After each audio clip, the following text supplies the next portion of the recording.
ఇక్కడ వచ్చి 2 కోట్లని. ఏంటన్నా ప్రెస్ మీట్ కి స్క్రిప్ట్ రాసుకుంటున్నావా? ఆంధ్రప్రదేశ్ కి నేను ఖర్చు పెట్టిన లెక్కలు. నువ్వు కొట్టేసినవి తప్ప ఖర్చు పెట్టినా ఇక్కడ ఉన్నాయన్నా? ఎందుకు ఖర్చు పెట్టలేదురా?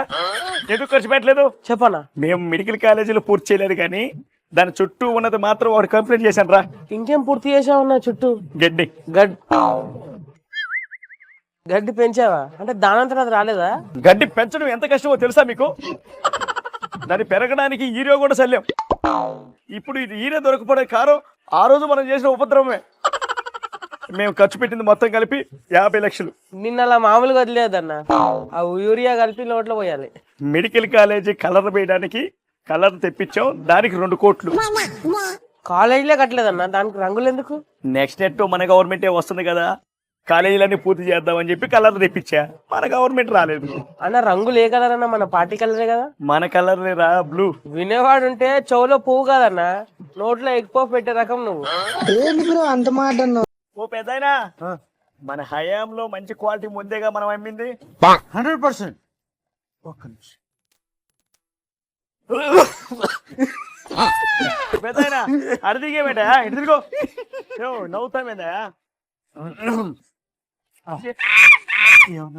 మన హయాంలో మనం అమ్మింది మంచి క్వాలిటీ ముందే కదా అని అంటున్నా. 200%. పెద్దయినా అడిదిగేమేటా, ఇటు తిరుగో. ఏందయ్యా ఏమంటున్నారు? మన క్వాలిటీ ముందే కదా అమ్మింది అంటున్నా మన హయాంలో. దేనికి తిరగలేదు, ఇక్కడే మన ప్రభుత్వంలో మనం అమ్మింది మంచి క్వాలిటీ ముందే కదరా. నవ్వుతావేంటి? మనం చచ్చిపోతాం, నవ్వలేకపోతాం. మీరు క్వాలిటీ ఉందంటే కామెడీ అయిపోయి నవ్వు వచ్చేస్తుంది. అదేట్రా, మన హయాంలో తాగిన వాళ్ళందరూ చాలా ఆనందంగా ఉంటే ఆ కిడ్నీలని పోగొట్టుకొని మంచాన్ని పడ్డారు, లేవలేకపోతున్నారు. లోకేష్ బాబు చూడనన్నా, ఆటో డ్రైవర్లు అందరినీ ఆ కట్టుకునేలా మాట్లాడుతున్నావు. అదే నేను మాట్లాడతారా? నువ్వు తలకు బ్యాండేజ్ కట్టించుకునేలా మాట్లాడతావు అన్న. అంటే ఏంట్రా, నేను మాట్లాడితే వాళ్ళు రాళ్ళతో కొడతారనా? అంతే కదన్నా. ఆ ఛాన్స్ నేను ఎవరికి ఇవ్వను. ఆ రాయి తీసుకొని నేనే కొట్టుకుంటా. ఆల్రెడీ పోయినసారి ఎలక్షన్ లో మన ప్లాన్ తెలీదా? ఎలక్షన్ తర్వాత వచ్చిన 11 తెలీదా? ఒకసారి చూడనన్నా, ఆటో కొటేషన్ల గురించి ఎలా చెప్తున్నారు. అప్పు చేసి కొన్నాను, నన్ను చూసి ఏడవద్దు అని చూసాడు. అలాంటి కొటేషనే నేను కూడా రాపిద్దాం అనుకున్నాను మన ఇంటికాడ. ఏంటన్నది? అప్పు చేసి కట్టాను, నన్ను చూసి ఏడవకండి. నువ్వు అప్పు చేసి కట్టుకోలేదన్నా, ఆంధ్రప్రదేశ్ అప్పుల పాలు చేసి 5 సంవత్సరాల ప్రజలందరూ నేర్పించి కట్టుకున్నావు. ఇది రాసుకో అన్న, బాగుంటది. హాయని ఆశ పెంచొద్దు, బాయని బాధ పెట్టద్దు. అన్న ఇలాంటి కొటేషన్ నీకు సెట్ అయ్యి చెప్పాలా? చెప్పరా, నేను మంచి జోష్లో ఉన్నాను వినడానికి. గొడ్డల్ని గుర్తు చేసి గొడవ పెట్టకు, బాబాయ్ని గుర్తు చేసి బాధ పెట్టకు. ఎలా ఉందన్నా? ఏముంది, చేసిందే ఉంది. అయిందా? బాగైందా? అరే అరే చూడరా చూడరా, ఆ చంద్రబాబు, లోకేష్, పవన్ కళ్యాణ్ ఆటో వాళ్ళతో పోతా ఉంటారా. ఆటో వాళ్ళతో కబుర్లు ఏంటిరా?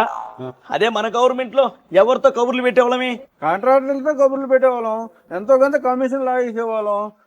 ఏపీలో ఇన్వెస్ట్ చేయడానికి వస్తే మనకి ఇచ్చేవారికి పర్మిషన్ ఇచ్చేవాళ్ళం కదా. ఎలా ఉండేది ఆ రోజుల్లో? ఈ అధికారం నుంచి ఎప్పుడు పోతాడా అన్నట్టు ఉండేదన్న. ఆ లోకేష్, పవన్ కళ్యాణ్ ఏంట్రా సొంత అన్నదమ్ముల కంటే ప్రేమగా ఉన్నారు. మరి నువ్వు ఉండొచ్చు కదా సొంత చెల్లెలతో ప్రేమగా. మన దగ్గర ప్రేమలు లేవమ్మా, ఓన్లీ పేటిఎం. ఆటో డ్రైవర్ల ఆనందం చూడనా. చంద్రబాబు గారు, పవన్ కళ్యాణ్ గారు వాళ్ళ ఆటోల్లో కూర్చొని మాట్లాడుతుంటే వాళ్ళ ఆనందానికి అవధులు లేవన్న. ఇదన్నా ప్రజాప్రభుత్వం అంటే. మన కదా ప్రజాప్రభుత్వం. మనం ప్రజల దగ్గరికి వెళ్ళడం పక్కన పెట్టాను, ప్రజాప్రతినిధులు ఎమ్మెల్యేలు మన దగ్గరికి వస్తేనే పట్టించుకోం కదన్నా. మనం ప్యాలెస్ లో పబ్జి ఆడుకుంటా ఉంటాం, మనది ప్రజాప్రభుత్వం కాదన్నా, పబ్జి ప్రభుత్వం. అన్నా ఆయన ఎవరో గుర్తుపట్టారా? ఎవడరా వాడు? భూమి మీద ఉన్నాడా పోయాడా? పోయేలా ఉన్నాడన్నా. ఒరే నాని, ఏంట్రా ఇట్ అయిపోయావు? మైకం కమ్మిందా? మన ఫ్యాన్ పార్టీలో టాప్ 5 లో ఉంటాం అనుకుంటే ఫ్యాన్ 5 స్పీడ్ లో పెడితే ఎగిరిపోయేలా ఉన్నావు కదరా. ఆ ఫేస్ చూడన్నా, కపాలానికి వైట్ కలర్ ఏషియన్ పెయింట్ వేసినట్టుందన్నా. చిన్నప్పుడు పిల్లలు అన్నం తినకపోతే బూచోడు వస్తున్నాడు అనేవాళ్ళు కదా. ఆ బూచోడు ఎవరో కాదన్నా, మనోడే. ఒరే నానే, నా వెంట్రుకు కూడా పీకలేవు అన్నావు, చివరికి బొచ్చు పీకేసిన కోళ్ళ అయిపోయావు. బోన్లెస్ చికెన్ అని విన్నాను, బోన్లెస్ మటన్ విన్నాను.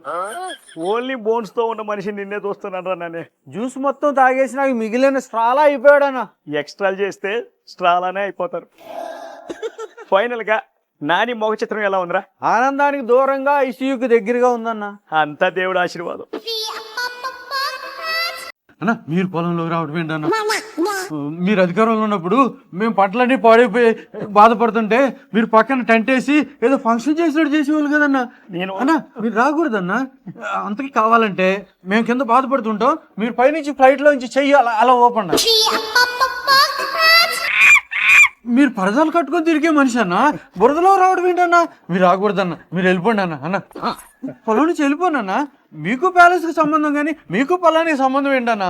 అన్న పొలంలో పురుగులు ఉంటాయి అన్న, అవి పంట తినేస్తాయి అన్న. మీరు 5 సంవత్సరాలు మా బతుకులు తినేసిన పురుగు అన్న, మీరు అవినీతి పురుగు అన్న. మీరు పొలంలో రావద్దన్న, మా బతుకులు పాడు చేయొద్దన్న. మీరు వస్తే పంట పోయిన బాధ కంటే మీరు ఎక్కడ పొలం లాగేసుకుంటారనే బాధ ఎక్కువగా ఉందన్న. మీరు వెళ్ళిపోండి అన్న. ఒరే నేను వచ్చింది మీకోసం కదరా, పొలాలలో ఎలుకలు ఉంటాయంట కదా. నువ్వు దానికోసం వచ్చావా? ఏంటి ఈరోజు డ్యూటీ ఏంటి సార్? బస్ యాక్సిడెంట్ గురించి దుష్ప్రచారం చేసినందుకు శ్యామలాని ఇంట్రాగేట్ చేయాలి. శ్యామలాని పిలిపించండి. ఓ శ్యామలో సార్ పిలుస్తున్నాడుదా? మీరేం మీ పార్టీ మీటింగ్ కి రాలేదు, ఇంట్రాగేషన్ కోసం వచ్చారు. కూర్చోండి.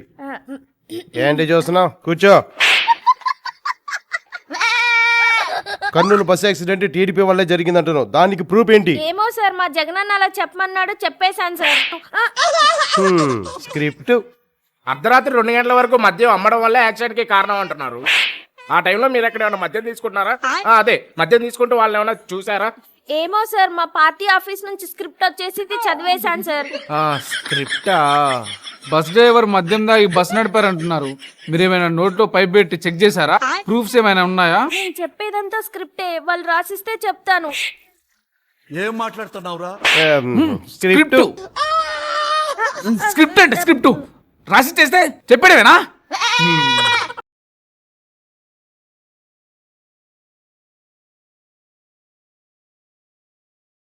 కండువా కప్పుకోలేకపోతున్నాను రా. ఏమైందిరా? మన వైసీపీ 5 ఏళ్ల హయాంలో 68 లక్షల కల్తీ నెయ్యితో 20 కోట్ల లడ్లు తయారు చేశారని సిబిఐ సర్టిఫై చేసింది. ప్రతిగా అనగా గమ్మునుండు. ఆ 7 కొండల వాడి ప్రసాదాన్ని కెమికల్స్ తో కలుషితం చేసినా గమ్మనుండాలి. ఇప్పుడు ఆ 7 కొండల వాడి సన్నిధానాన్ని ఏదో గుడి అని ఎగతాళి చేస్తున్నా గమ్మనుండాలి. ఏదో గుళ్ళో లడ్డు అంటాడు, ఇంకోటి అంటాడు. మన నాయకులకి ఇదేం కొత్త కాదు కదరా. ముందు నుంచే హిందూ దేవుళ్ళని దేవస్థానాలను అపహాసం చేయడం.